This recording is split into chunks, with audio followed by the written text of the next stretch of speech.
Swayam Prabha. Digital India. Educated India.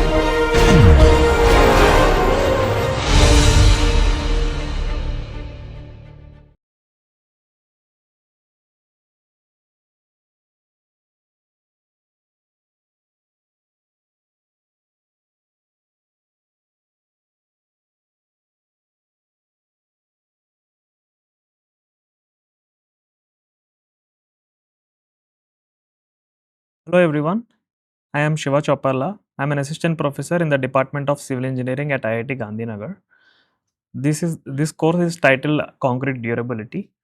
Over the next few minutes, I'll be giving an overview of this course content. So, coming to the relevance of this topic, concrete durability, it is of very paramount importance. So, many times emphasis is only given on the strength of concrete.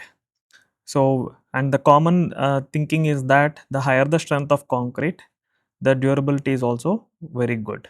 But that is not necessarily always true. So, when we are designing for concrete mixtures, we should also consider both strength and durability, not just the strength.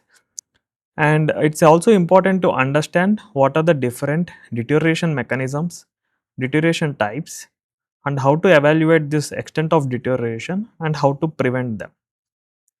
So, in this course, all these topics will be covered.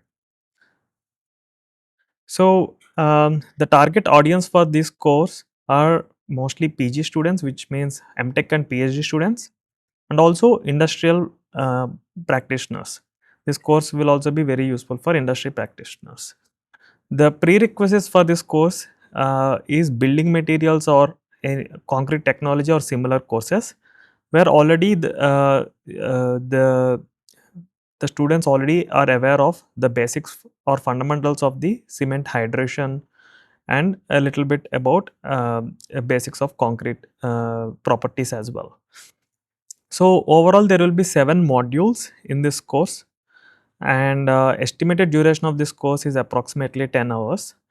And please note that the scope of this course will only be the OPC based cementitious systems.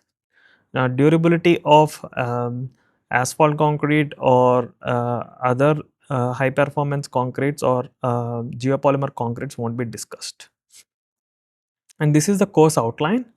As you can see, here I will start with the introduction to concrete durability, and then explain what are the different transport properties, and then concrete dimensional stability, chemical attacks, corrosion of reinforced concrete, and then alkali aggregate reactions, and end this course with discussing other minor durability issues like freeze thaw and other abrasion and erosion aspects of deterioration. As you can see here in the module 1, this is about introduction to concrete durability. This will cover relevance of concrete durability, concrete microstructure, porosity, pore connectivity, in other words permeability, and concrete mixture and other parameters that would affect durability.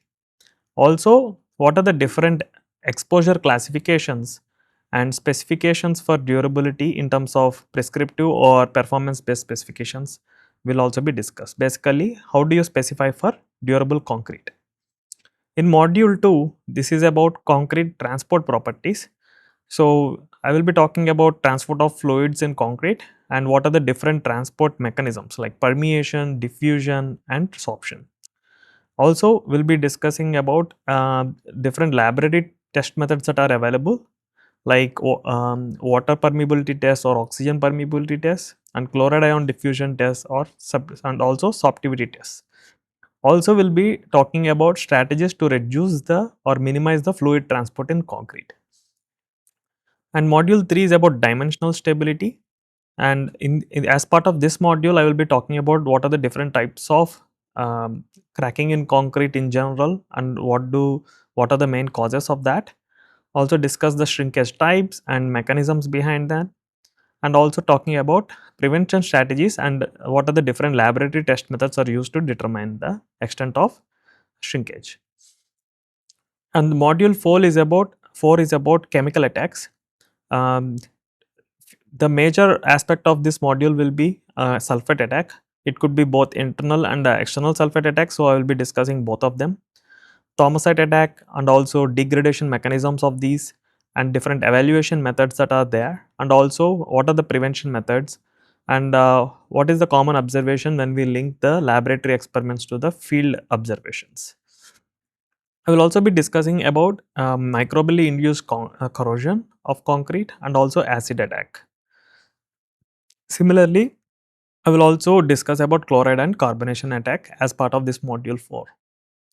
And module 5 will be about corrosion in reinforced cement concrete. So, as part of this module, I will be talking about chloride and carbonation induced corrosion, more specifically corrosion mechanisms, and corrosion mechanism, chloride threshold, what is chloride threshold, what are the different types of corrosion, propagation of corrosion, corrosion testing methods. I will also be talking about corrosion prevention and also control, and also basics of service life estimation. Module 6 will be about alkali aggregate reaction. Here there are two parts, alkali silica reaction and alkali carbonate reaction. So I will be talking about both of these, but the most prevalent of these two is alkali silica reaction. So most of this module will be about alkali silica reaction. About alkali silica reaction, I will be talking about different mechanisms that were proposed to explain this deterioration, and what are the prevention measures, what are the different laboratory test methods are available, and how do we perform or evaluate field ASR, and also discuss some case studies. And the final module is about the other durability issues, where I will be talking about freezing and thawing damage, physical salt attack, and erosion and abrasion. So the overall expected learning outcomes from this course are the students should be able to explain what are the different concrete deterioration mechanisms, also should be able to select appropriate durability test methods and critically analyze the test results, and also should be able to identify possible deterioration mitigation or prevention strategies. So this will be the overall overview of this course content.